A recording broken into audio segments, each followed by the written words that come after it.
All right, welcome back to episode number 5 of the Coastal Performance Nutrition Podcast. My name is Callum. I'm an online and face-to-face coach based here on the Central Coast, New South Wales. This is my staffy Hank, who is going to be joining these podcast intros for the foreseeable future. He would sit here all day if I let him. 5 nutrition mistakes that athletes make. Episode number 5.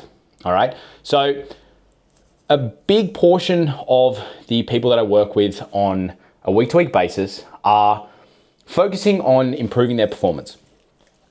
Whether that's just performance in the gym or in their casual running or performance in their competitive sport. Nutrition for performance, or fueling for performance, as I like to say. See, big boy. Fueling for performance is, I just spat all over my camera. Fueling for performance is a different game compared to general nutrition for health, or just for body composition, rather. So it's important to make sure that you understand the difference due to the nuances. Because obviously a lot of the general knowledge that the general population or yourself has on nutrition comes from the metaverse, like the, Instagram, Facebook, the news. That's where you get your nutrition information from. And for the most part, a lot of that information is focused on general health or fat loss. And that information can conflict with some of the recommendations that we make for athletes or for people trying to improve their performance. So we need to make sure we understand the nuances so that we can actually find that 6th gear when it comes to performance. Because if you just follow general nutrition advice and fat loss nutrition advice, you will never perform as best as you can. So 5 nutrition mistakes that athletes make. Mistake number 1, being protein obsessed. A lot of the athletes that come to me, or the clients who come to me who are looking to find that next gear in their performance, are generally protein obsessed. Now, I know what you're thinking. You're probably like, but protein's good. And it is. But it can hinder performance goals if you have too much of it, or you're protein obsessed. Not because it's harmful, but because of what it stops you from consuming more of, namely calories and carbohydrates. So for performance, calories and carbohydrates are probably 2 of the biggest things that we need to focus on, especially for endurance performance. Now, being protein obsessed, let me give you some of my personal experience as a coach.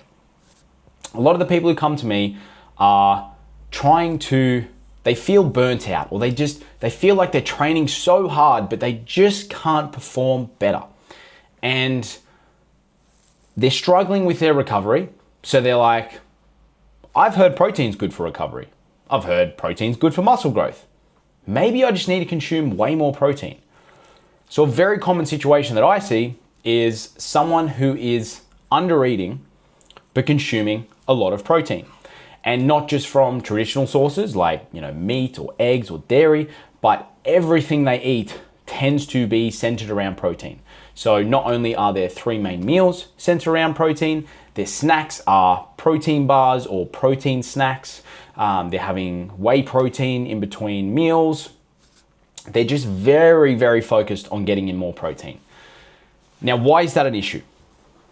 Well, obviously protein is great. It's great for muscle growth and recovery. It's great for hormone production. It's great for immunity. Protein's great for a lot of things. And the general population probably should consume more protein as a whole. But for athletes, they probably need to be more so mindful of not having too much protein. Because when they have too much protein, that creates a big issue, namely for appetite regulation. Because you've probably seen it by now, the reason protein is a massive trend over the last 3 to 5 years is mainly due to its fat loss benefits. For fat loss, protein has a couple of benefits. First benefit being muscle retention or muscle gain whilst losing fat. The other benefit is that protein, out of the three macronutrients, protein, carbs, and fats, protein is the most satiating. So the most filling. It fills you up the most for a longer period of time compared to carbs and fats. So fat loss advice is very centered around more protein for its satiety benefits and its muscle retentive benefits or muscle growth benefits, and rightly so. But for that reason, the fact that it is great for satiety, that is the reason why it can hold athletes back from consuming better, performing better. I'm having a shocker. Because for performance, the number one thing you need to do is eat enough calories. If we look at the pyramid of performance nutrition, at the very bottom, the most important, the thing that sets the foundations is, are you eating enough calories? And the issue with having too much protein is it fills you up a lot, so you struggle to meet your calorie needs. Especially if you're an endurance athlete who's burning a lot of calories, 3,000, 4,000, sometimes as high as 5,000 calories plus per day. If you're consuming way too much protein, there's just not enough room left in your digestive system for other food that has the amount of calories that you need to perform and recover at your best. So being obsessed with protein, definitely something that holds a lot of performance athletes back. Not because it's inherently harmful to have too much protein, but more so because of what it displaces. It takes up too much room. For a lot of people, it takes up too much room in their digestive system, makes them feel too full to the point that it prevents them from eating enough calories and enough carbohydrates to fuel their performance and recover well. So have enough protein, but not too much. And that's where we need to think of context and nuance. Protein is important, so we need to make sure we have enough protein, but not too much. So generally, if I have an athlete come to me who wants to perform better, I want to make sure they're having enough protein for the muscle growth benefits and for the recovery benefits, as well as the other health benefits, but purely from a performance perspective. So I like to set them within the range of about 1.4 to 2.2 grams of protein per kilo of body weight per day. And there are minor exceptions. Very rarely would anyone fall outside that range. Most people fall within 1.6 to 2 grams per kilo of body weight. If we're going through a phase focused on fat loss, but still keeping performance in mind, we might go a little bit higher. But for the most part, 1.6 to 2.2 grams or 1.4 to 2.2 grams of protein per kilo of body weight per day is a great range to shoot for athletes who want to perform better. A lot of the athletes who've come to me have been consuming more than that, closer to 2.5 in some cases. And it creates this exact issue I'm talking about, where they feel like they're eating a lot, and they feel like they're eating a lot, and they are. They're eating a lot of food, but they're not eating a lot of calories. And there's a big difference there. So they're eating enough food or they're eating a lot of food, but the food that they're eating is so high in protein that it doesn't have enough calories or enough carbohydrates or enough fats. So they're just going overkill on the protein to the point that it's preventing them from eating enough calories, enough carbohydrates, enough fats. So their performance is just stagnant. And that leads me into the next mistake, and that is clean eating. Clean eating.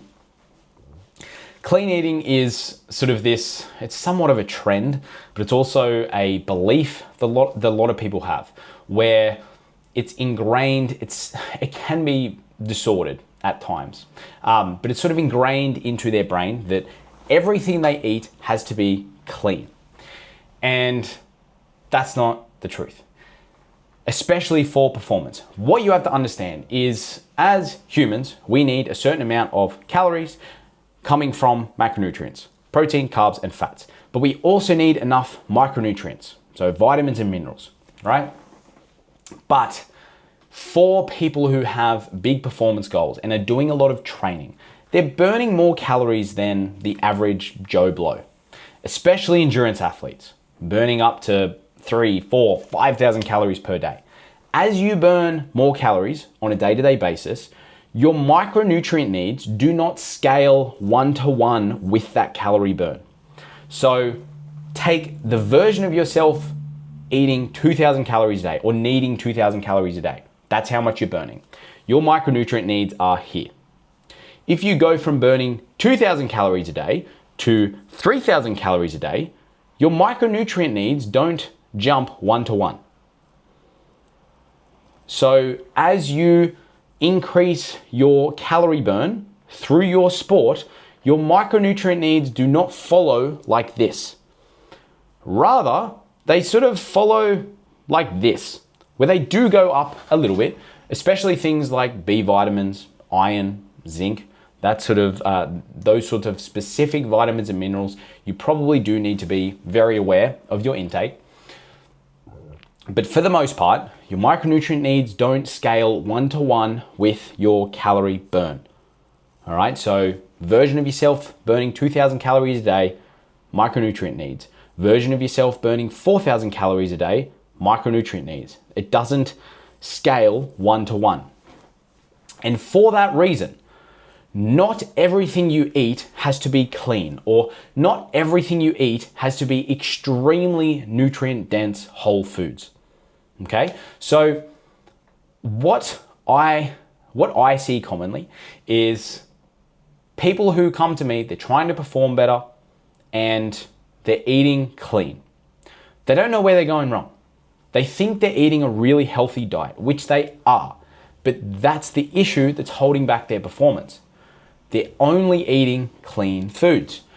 They're eating meat, eggs, dairy, potatoes, quinoa, brown rice, whole grain breads, fruit, vegetables, all great foods, but all very filling foods. And that sort of relates back to being protein obsessed. When you eat clean, you feel full all the time. I had an argument with someone about this the other day. For that reason, I hate the internet. But if you need to eat, like, to give you some context, I have some women on my team who are anywhere from 60 to 90 kilos and quite lean. And their calorie needs are anywhere from 2,500 up to 3,500 plus to maintain their current body weight, because they are doing so much training. And if I was to try and get those women in particular to eat the amount of calories they need on a daily basis just to match their calorie burn, I can guarantee that if I tried to get them to do it from just clean whole foods, they could not put that amount of food in their mouth. It would be tiresome. It would be a job.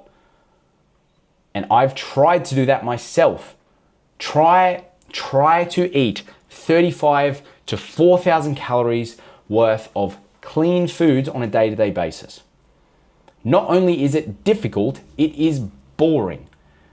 And having a process or a nutrition approach that is at least somewhat enjoyable is very important. Because again, I need performance athletes, I'm spitting on the screen again, I need performance athletes to be healthy. And for them to be healthy, it doesn't mean I need them to be physically healthy. When you look up the definition of health, it is physical, mental, and social well-being. And having them eat 3,500 calories of clean foods does not promote mental health, because all day they're sitting there with a distended stomach, a bloated stomach, thinking about they're getting fat. They're not. They just are bloated all the time because they're eating such high fiber, high protein whole foods.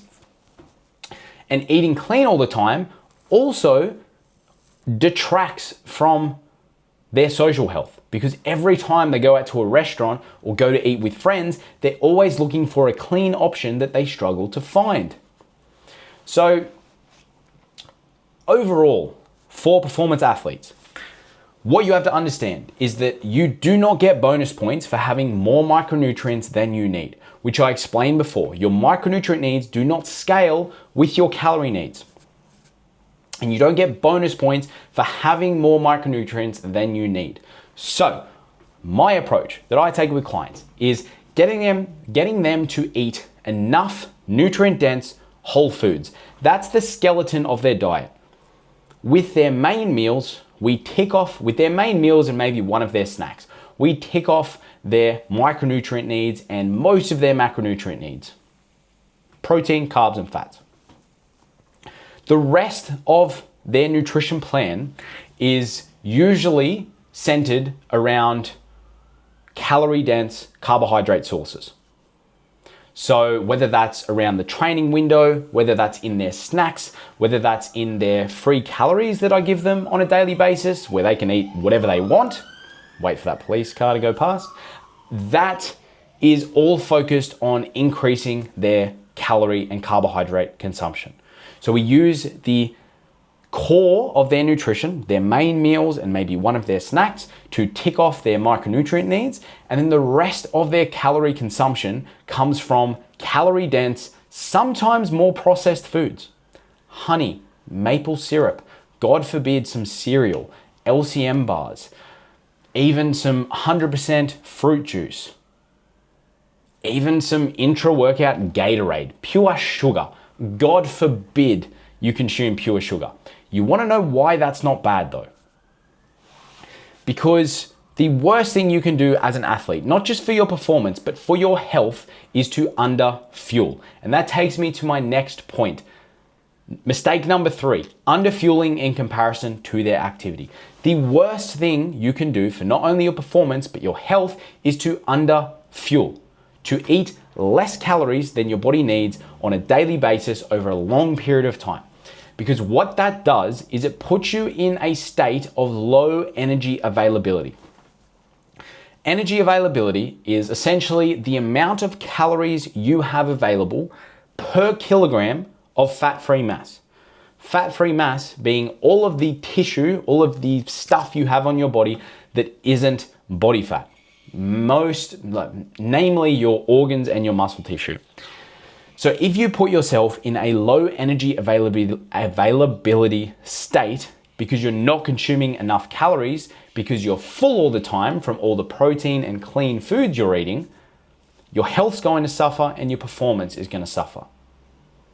So it's very important that athletes or people trying to improve their performance understand, yes, protein's important, but have enough and move on. Nutrient-dense whole foods and micronutrients are important. Have enough and move on. Understand that the pyramid of performance nutrition at the very base, and arguably the pyramid for just health in general, at the very base, calories. Are you consuming enough energy to support what your body needs? Above that, macronutrients, protein, carbs, and fats. Are you having the right distribution of protein, carbs, and fats in relation to your activity levels?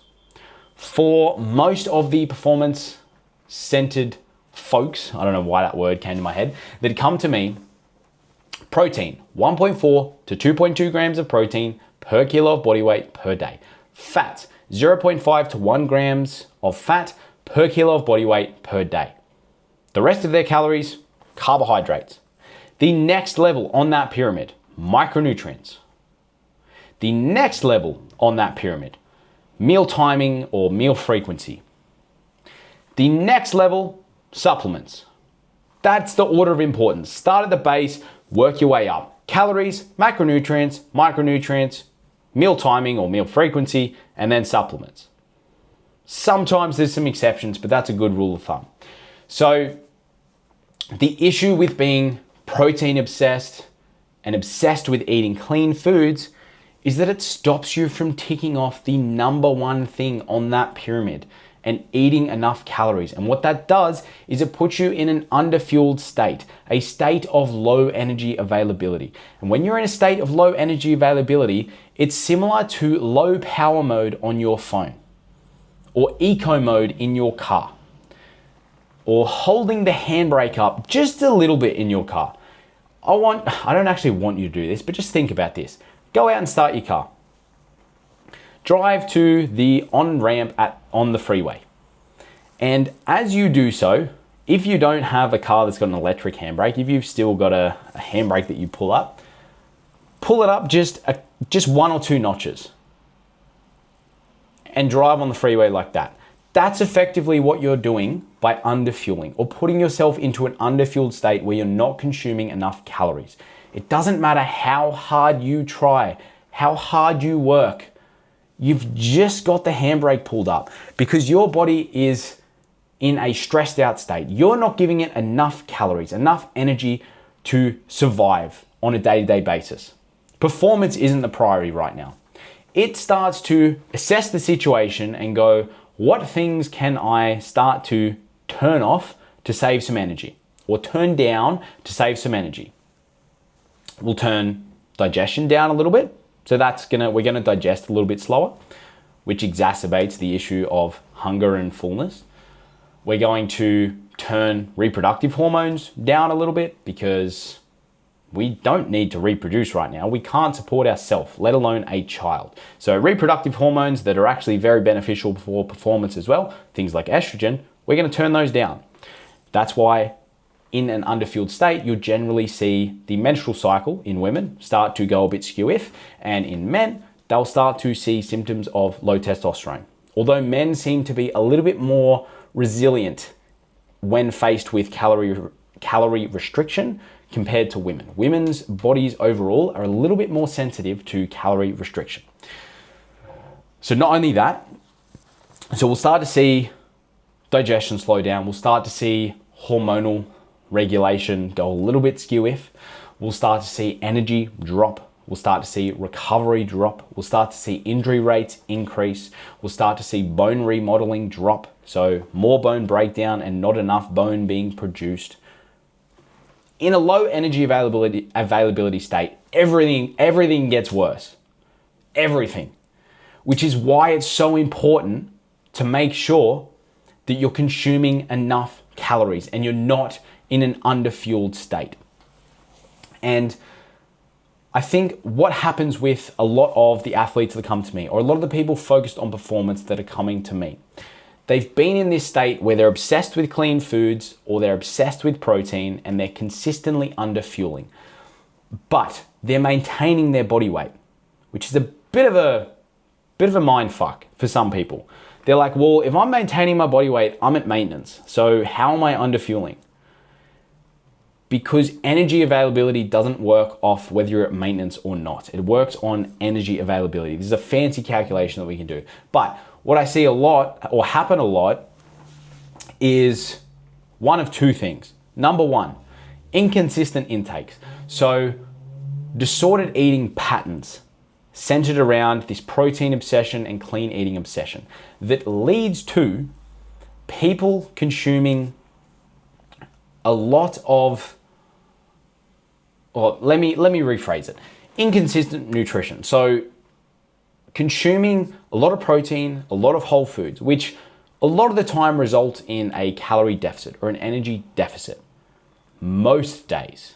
So Monday through Friday, or Monday through Friday and Sunday. But then come social events, come the end of the week when you're tired, binges start to come in.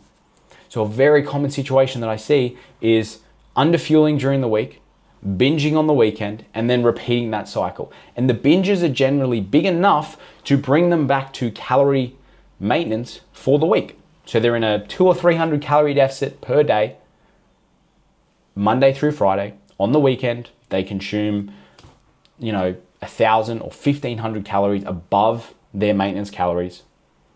And then Sunday, they sort of consume around maintenance. And by the end of the week, they're at calorie maintenance. But Monday through Friday, when they're usually doing their most intense training sessions, they're underfueling. So that's the first thing I see. The next thing I see is a low energy availability state, which leads to a down regulation of everything. Like I said, it's like low power mode. So what we see in that situation is metabolic rate slows down by 100 or 200 calories per day. Energy's lower, so you move less. You wouldn't be moving your hands like I am now. Your hormonal system down regulates, so you feel just bleh. So again, you move less. Your digestion slows down, and you tend to burn a little bit less calories through the process of digestion. Everything slows down. So someone who should be burning 2,000 calories, they're only burning 1,600 or 1,700 calories because their maintenance has dropped to adjust to their intake. They're the two situations I see. The inconsistent eating patterns where they're at calorie maintenance across the course of the week, but underfueling during the week when it matters, or they have a down regulation of their calorie expenditure because they've been in an underfueled state for so long and their energy's low, they're under recovered, they're overtrained, they have poor digestion, they have a poor hormonal system, everything's moving in the wrong direction. So for these people who are underfueled, what do I see? As soon as I give them usually an extra 500 to 800 calories per day, sometimes an extra 1,000 calories per day, but I usually don't go that much of a jump straight off the bat. When I give those people that amount of extra calories per day, energy improves, hormonal regulation improves, digestion improves, sleep improves, stress improves, and performance improves. Recovery improves. And it's not something that takes months to happen. For some people, if they're in what we call REDS, relative energy deficiency in sport, which is the long-term outcome of a persistent low energy availability state. I hope you're still with me. Unless someone is in REDS, relative energy deficiency in sport, as a result of long-term low energy availability, as long as they're not in that state, and if they're just in low energy availability for a little while, usually within a day of an increased energy intake, everything improves drastically, including their performance. And it only gets better from there. The first couple of days, they're like, holy fuck. Is this what you're meant to feel like? Are you meant to wake up and not feel fucked? Are you meant to train and not feel rooted? And then over the next 1 to 4 weeks, they keep improving. Over the next 2 to 3 months, they make more progress than they've ever made in years. So, huge mistake is to keep yourself in a consistent state of underfueling over months because you're too focused on clean eating and too focused on protein. All of the performance athletes who I work with, or the people who are focused on performance, the main changes I make with them are more calories. That's everyone.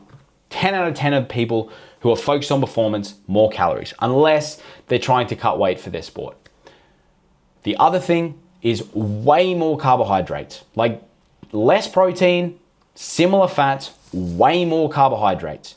So the extra calories I'm giving them are usually coming from a drop in protein intake and just all the extra calories in carbohydrates. Because we need enough protein and then we move on. We need enough fats and then we move on. But for carbohydrates, depending on the demands of your sport, we can see benefits by going as high as 10 to 12 grams of carbohydrates per kilo of body weight per day. 10 grams of carbohydrates per kilo of body weight per day is for let's say a 100 kilo male, that's 4,000 calories of carbs per day. For a 70 kilo female, I should be able to do this maths in my head, that's 750 grams of carbohydrates per day, which is 3,000 calories of just carbohydrates per day, and then protein and then fats. So we can go very high with carbs. It doesn't mean we should, but we see benefits up to that point. So the goal for me as a coach is to set their protein and set their fats so they have enough. Make sure they're consuming enough nutrient-dense whole foods, and then my big focus is what food selection can we make, whether that's calorie-dense food, processed food, what food selections can I make to make sure that this person in front of me consumes as many carbohydrates as possible. And sometimes that pushes them a little bit above their calorie maintenance. So they're slowly gaining weight. But because for so long they've been in an underfueled state, the weight that they're gaining is lean mass. It's muscle tissue. It's filling up their carbohydrate stores in their muscles, which is called glycogen. It's more food in their digestive system. So it's very common when I first start working with someone, they gain a little bit of weight, but it's more so for the first time in months or years for some people. They're eating enough calories and they're eating enough carbohydrates. So the energy tanks in their muscles, their glycogen stores, are finally full. I could rant about this for days, but underfueling in comparison to your activity levels will kill your performance. Or it's just, you've got the handbrake on. You won't perform as best as you can until you correct an underfueled state. Moving on. Mistake number 4 that athletes make is focusing on being too lean. The body composition, or the way you look, the point at which you're happiest with the way you look may not be the point at which you perform your best. I think this is, again, social media has a big role to play here. People see their favorite athletes who are very lean, but it takes a lot of focus, and a lot of the people they're viewing, they do their sport as their job. So they have all the time in the world, sometimes other people who are helping them prepare their food so that they can perform really well, but also stay very lean. But in a lot of cases, their favorite athletes are actually staying lean because of social pressure. Pressure to look good on social media, pressure to look good in brand photo shoots or modeling. And that pressure may be holding that person's performance back a little bit. But you, the viewer, you see that and you think, well, that person is super lean. Maybe that's what I should look like to perform better. And this creates that lighter is better situation where instead of fueling yourself for performance, you put yourself in a state of restriction to try and get leaner, thinking that that person you're seeing is very lean and therefore performs really well. But what got that person to that level of muscularity was not starving themselves for years on end. They probably spent 5, 6, 7, 8, 9, 10 years fueling themselves really well and performing really well. And now they've gotten really lean. Probably not for the purpose of their sport, more so for social media. So you have to really understand that, in my experience, the point at which people are happiest with the way they look is a little bit too lean compared to the point at which you'll perform your best. I think to mid last year, when I got the leanest I've ever been, I was probably somewhere around 9 or 10% body fat-ish. but I felt like shit. And I know with that as a reference point that I perform my best about 4 to 5% body fat higher than that.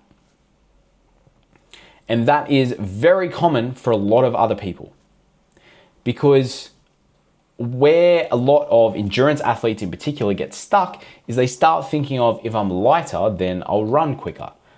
But that's not the whole picture. Power to body weight ratio matters.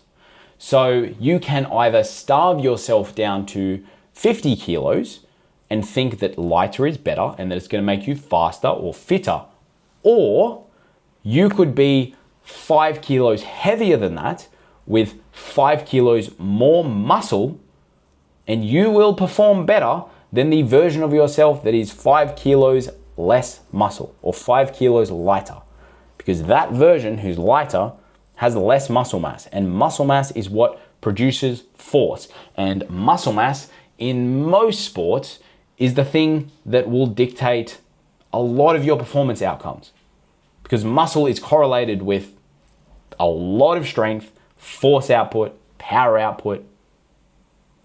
Contact sports, it's associated with your safety. So don't get too focused on your composition and how you look if you want to perform your best, because where you look your best may not be where you perform your best. And that's an important distinction. They may be two very different people. And it's okay to get really lean, as long as you don't try and sustain it for a very long period of time, because I can guarantee you, you will be hungry all the time and have to be really selective about the food you eat and making sure all the food you eat is low calorie, high volume foods. You'll be super food focused. Your energy won't be where it should. Your recovery will be hindered. Body fat is not bad. We need a certain level of body fat to support our performance and to support our health. So don't fall into the trap of thinking that leaner is always better, because it's not. Leaner is better to a point, especially for endurance type sports. Yes, we do see leaner people or lower body fat percentages being better to a point. What's more important is probably power to weight ratio. So for your body weight, how much force can you produce? How much force can you produce quickly? And that's very heavily determined by your muscle mass. And you will not build a lot of muscle mass if you're always underfueled, because you're trying to hang on to this really low level of body fat. Number 5 is the obsessive spiral. What I see happen way too often is an obsession with performing better. And that's not the issue. It's the being obsessed with performing better and hitting a point where you stop getting results. And in that position, a lot of people's default is to just train harder and train more and not adjust their nutrition to match that amount of training. So we've got training here, nutrition here. They hit a stall with this amount of training and this amount of nutrition. So they bump up their training volume, their training intensity, and they usually don't increase their nutrition to match it, because they're already full all the time, because they're eating a lot of protein and a lot of low calorie, high volume foods. So in that situation, they're like, well, fuck, I'm training really hard and I'm training a lot and I'm not making progress. And what does the human brain always default to? If some is good, more is better. So they start training even more frequently, even more intensely, even longer, and their nutrition just never catches up. And they get themselves in this spiral where they just always default to training more, training harder, training longer. And that will never, it works initially until you burn yourself into the point where you're training 7 days a week, 2 hours a day, sometimes twice a day, and not seeing progress, seeing performance plateaus. I have had clients, especially women who I've worked with, who have had 3 or 4 or even 6 month plateaus in their performance, some longer, 12 months. And they're training every day, sometimes multiple times per day. No progress or a performance plateau for 6 to 12 months. Within a week, they hit PRs or personal bests or records in their running or their gym lifts. Within a week of correcting their nutrition. Because their body is like, fuck me, finally I have enough food.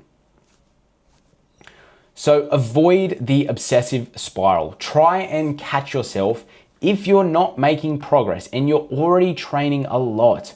The answer probably isn't to train more. You probably, if you're training 7 to 10 sessions per week for some people is a normal amount of training when they have big goals or they're in a very endurance heavy sport. If you're already training that much, I can guarantee you, if you're not seeing results, that nutrition is your issue. You don't need to train more. You are training 7 to 10 sessions per week. Training isn't the issue. You're not recovering properly. You're overtrained. You have no energy. Your hormonal system's going to shit. Everything's moving in the wrong direction. And the default decision there is to train more, train longer, train harder. Wrong response. You need to fuel better and train less. All of the athletes that come to me are very against training less. And I'm okay with that initially. I will put their calories as high as I need to match their current training demands, even if I don't feel comfortable with that current level of training. But over a couple of weeks, as I get their buy-in and they're like, holy shit, this guy actually helped me a lot by changing my nutrition, they're more likely to listen to my other advice. So first step is I get them to eat enough so that they're at least eating enough to support this massive amount of training they're doing. And I get buy-in.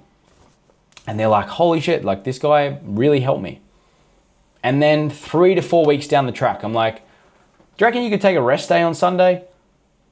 And they're like, why?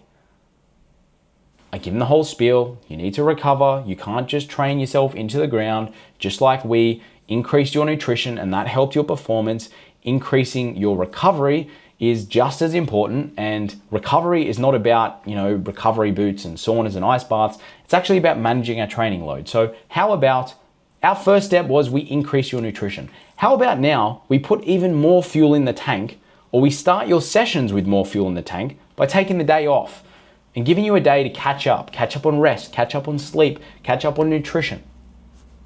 And then they see another performance jump.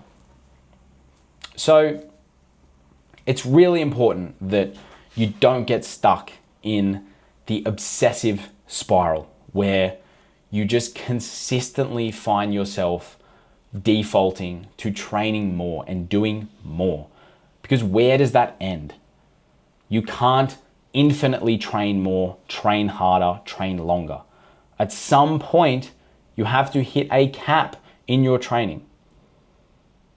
And you should hit a cap in regards to the amount that you train.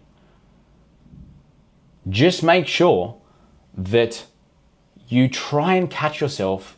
Like if any of you are watching and you're in the situation where you're training hard, you're training long, you're training frequently, and you're not seeing improvements, it may not be anything to do with how often, how hard, or how long you're training. You might just, I made a post about this the other day. Most people who are trying to perform better, women in particular, are 500 to 700 calories away from performing better.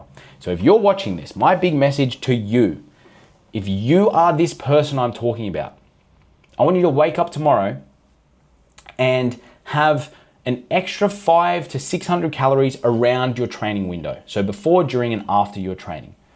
And I can guarantee that you'll perform better. Guarantee, like 10 times out of 10. Super confident about that. So go and do it. So that rounds everything off. Sorry if it's gotten a bit dark in here. I didn't expect it to get that dark that quick. But 5 nutrition mistakes that athletes make. They're protein obsessed, which makes them feel full all the time and prevents them from eating enough calories and enough carbohydrates. Eat enough protein, 1.4 to 2.2 grams of protein per kilo of body mass, and move on. Mistake number 2, clean eating. Similar to being protein obsessed, eating clean foods or only clean foods does not allow you to eat the amount of calories and carbohydrates you need to eat to support your performance and recovery. So eat enough nutrient-dense whole foods with the core of your diet, and then sprinkle in some calorie-dense and potentially more processed foods on top of that core diet, especially around the training window, through calorie-dense carbohydrate sources. Maple syrup, honey, 100% fruit juice, Gatorade, LCMs, cereal, white breads, crumpets, pikelets, all that sort of stuff. Dates, dried fruit, the list is endless. Because you will not perform your best, this is mistake number 3, you will not perform your best if you are under fueling, in an under-fueled state for a long period of time, in comparison to your level of activity. If you find yourself in a situation where you are eating a certain amount during the week and then having big binges on the weekend, it's probably a good idea to try and smooth out that intake. And instead of under-fueling during the week when you're training the hardest and then binging on the weekend when you're relaxing, bring that up and bring that down. And by bringing that up, you'll probably naturally bring that down because you won't be fucking starving at the end of the week. And if you feel like you're always lethargic, you're always low energy, your menstrual cycle is starting to become less frequent or dysregulated, and for men, if you start feeling signs of low testosterone, eat more. Eat more. Blanket recommendation, but if this sounds like you, this is not medical advice, but you're probably 5 to 1,000 calories away from feeling and performing better and recovering better, just in my experience. Mistake number 4 is trying to stay too lean and thinking that where you look your best is where you'll perform your best. Because where you perform your best may not necessarily be where you look your best. And it's important to come to terms with that. If you care about your performance more than your body composition, you will have to let go of this ideal world where you always look your 10 out of 10 best.